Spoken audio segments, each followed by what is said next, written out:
അകത്തെ മനുഷ്യനെ നീ വചനത്താൽ പോഷിപ്പിക്കുക, പ്രശ്നങ്ങളെ നേരിടുക,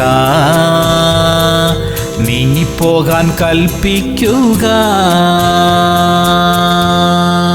എബ്രായർ 6:11. എന്നാൽ നിങ്ങൾ ഓരോരുത്തൻ പ്രത്യാശയുടെ പൂർണ്ണ നിശ്ചയം പ്രാപിപ്പാൻ അവസാനത്തോളം ഒരുപോലെ ഉത്സാഹം കാണിക്കണമെന്ന് ഞാൻ ആഗ്രഹിക്കുന്നു. പ്രിയമുള്ളവരെ, ദൈവം നമ്മുടെ ഉള്ളിൽ തന്നിരിക്കുന്ന ഉത്സാഹത്തിനായി ദൈവത്തിന് സ്തോത്രം. ദൈവിക വിഷയങ്ങളിൽ മുൻപന്തിയിൽ നിൽക്കാൻ ദൈവം നമ്മെ തിരഞ്ഞെടുത്തിരിക്കുന്നു. മറ്റു പലരും ഇട്ടെറിഞ്ഞു പോയപ്പോഴും നാം നിലനിന്നു. അത് തുടരണം. മനസ്സു മടുപ്പിക്കുന്ന സാഹചര്യങ്ങൾ ഇനിയും ഉണ്ടായെന്നിരിക്കും. ഒന്ന് പ്രോത്സാഹിപ്പിക്കാൻ ആരും ഉണ്ടായില്ല എന്നിരിക്കും. എന്നാലും നാം ഏറ്റെടുത്ത കാര്യങ്ങൾ നാം ചെയ്തുകൊണ്ടേയിരിക്കും. അത് നമുക്ക് അനുഗ്രഹമാ. പ്രാർത്ഥിക്കാം. സ്വർഗീയ പിതാവേ, ഞങ്ങളുടെ ഉള്ളിൽ തന്നിരിക്കുന്ന ഉത്സാഹത്തിനായി സ്തോത്രം. അതിൽ നിലനിൽക്കാൻ സഹായിക്കണമേ.